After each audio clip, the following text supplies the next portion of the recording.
कर्णप्रयाग में स्थानीय युवाओं और निहंग सिखों के बीच हुए विवाद के बाद प्रशासन और सिख संगठनों की पहल से मामला शांत हो गया है। हालांकि समाधान के बाद देहरादून से सिख संगठनों के पदाधिकारियों ने हिमाचल के पांवटा साहिब गुरुद्वारे में अरदास कर गुरु महाराज का शुक्राना अदा किया और इस दौरान उन्होंने शांति, भाईचारे और चारधाम हेमकुंड साहिब यात्रा के निर्विघ्न संचालन की कामना की। पांवटा साहिब में हुई बैठक में निहंग सिख जत्थेबंदियों ने मामले को आगे न बढ़ाने पर भी सहमति जताई। सिख नेताओं ने भी कहा कि निहंग वेश धारण कर सिखों की छवि खराब करने वाले तत्वों की पहचान जरूरी है। उन्होंने ये भी कहा कि समाज में सौहार्द बनाए रखना सभी की जिम्मेदारी है।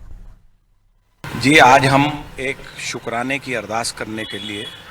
हिमाचल में हमारी पवित्र स्थली पांवटा साहिब गुरुद्वारा साहब सब लोग शीश निवाने गए थे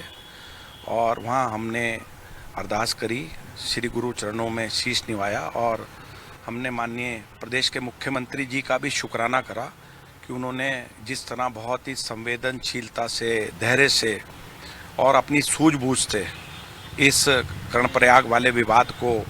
आगे उसका समाधान निकाला, तो हम विशेष रूप से अपने प्रदेश के माननीय मुख्यमंत्री जी का और एक शुक्राने की अरदास करने गए थे कि ईश्वर आगे जो है, क्योंकि ये यात्रा आगे अक्टूबर तक चलनी है, तो आगे सौहार्दपूर्ण तरीके से यात्रा चले और चार धाम की यात्रा और श्री हेमकुंड साहिब जी की जो यात्रा है उसमें आगे किसी भी प्रकार का विघ्न ना आए। और माननीय मुख्यमंत्री जी ने जिस धैर्य से